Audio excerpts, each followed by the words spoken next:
Bloomberg Audio Studios. Podcasts, radio, news. This is arguably the most important conversation of the day. Libby Cantrill is with the Pacific Investment Management Company, PIMCO, and she is expert on Washington process. And she joins us right now.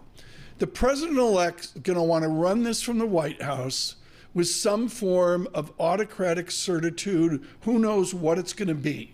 Where are the checks and balances if we presume a Republican Senate, 55 senators back to 2005 maybe, a House, maybe Democrat, maybe Republican?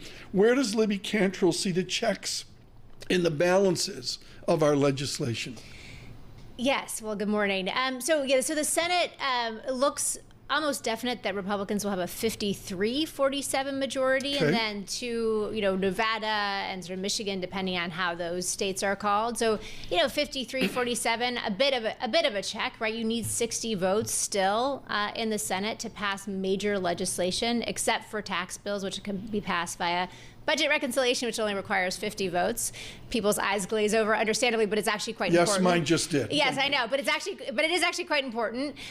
The House, however, looks like it's going to be very close. It will likely be kept in the kind of the Republican column, but maybe they only have one, 2, 3 seat majority. But Libby, but that matters. Within American political punditry, let's go like all the TV networks and that. Yeah. Is our legislation, our law going to be run out of 1600 Pennsylvania Avenue? How do you respond to that? Well, look, I think from an economic perspective, there are many things that Trump can do unilaterally that he's already talked about doing. He will increase tariffs. I mean, I think our view is that this is an ideology of his that has been, for his entire public life. So we're expecting tariffs to go up. Now, how much they go up and what the exact policy looks like, I think, remains to be seen. Immigration, he can do unilaterally in terms of slowing the flow and basically, stopping the border. But outside of that, I think this is really quite important. From you need the Congress. So the bigger majority in the Senate is important. He can get all of his folks confirmed. That's going to be very important for him. But if he doesn't have a bigger majority in the House, he'll be able to pass things for sure. But it's going to be a lot more of a negotiation than I think what maybe the market expects right now. But the financial services industry, talk about an industry that feels that it has more than maybe its fair share of regulations. What do we know about the Trump administration and how they view the financial services industry? Yeah, so I think a couple of things, just to, for folks listening, there are a few regulators that Trump can replace basically day one.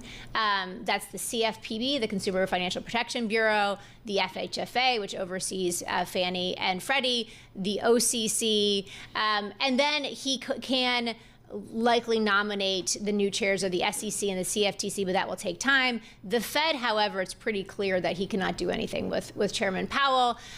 So Powell's here to stay at least until 2026 when his term as chair is over. So in terms of putting fingerprints on financial regulation, there are areas where he absolutely can do this sort of day one. But basically everything else in terms of talking about Basel III Endgame, that will take some time. But to be clear here, the direction of travel is clear. There's going to be a softer touch on financial regulation, and that's why financials are. I guess it's bipartisan. I mean, you know this, Libby, viscerally. There's got to be a collegiality. Howard Baker talking to Sam Ervin. Is it gone? Is it gone? I think that people come to Washington in order to get things done, and given that President Trump is coming to the presidency with a very strong mandate and a pretty nice majority, at least in the Senate, I mean, the folks on the Democratic side, if they want to see anything get done, they're going to have to work with President Trump. Now, they may have to hold their nose, just based on kind of the Twitter reaction. But I think that again, people come to Washington in order to govern, and to govern, is to compromise. That's a great insight that Truman and Dewey didn't have to worry about Twitter as well. And my all-nighter, Gura again forcing me to have an all-nighter. I neglected to say for Governor Ned Lamont that his wife Annie Lamont is on the board of Bloomberg LP. That was my major faux pas this morning. Paul. Hey, Libby, if I'm an M&A banker, if I'm an M&A attorney, I think I'm pretty happy here, because the concern here over the last number of years has been, boy, it's tough to get deals through the regulatory, particularly the Federal Trade Commission. There's been some calls for some change in leadership there. How do you think we may see that reflected in the Federal Trade Commission, maybe the Department of Justice? Yeah, so I think that an important thing to keep in mind is actually that Lina Khan's term was actually expired the third week of September. So effectively, she is a lame duck. If Harris had been elected, she would have had to either renominate her or nominate somebody else. Now, of course, Trump will not. He will choose somebody else. So that is another regulatory change that he is going to be able to bring about, pretty much in short order. Now, he's going to, of course, have to get that person confirmed by the U.S. Senate and what have you. But to your point, I mean, this is absolutely kind of risk positive in terms of folks thinking. Libby, I need some drama the day after an election. Is Libby Cantrill willing to say Mag 7 regulation by Washington goes away?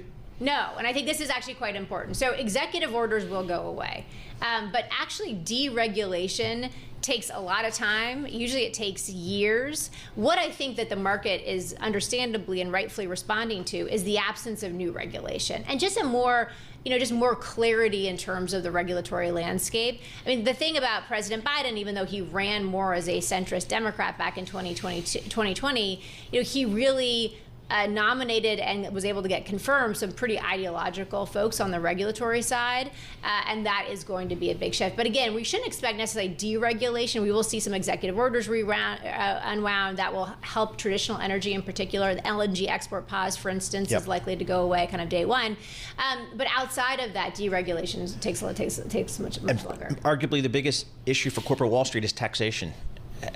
What's your call on taxation under Trump? Yeah, so this is actually where, again, sort of mind-numbing as it may be, where the chamber majorities actually do matter.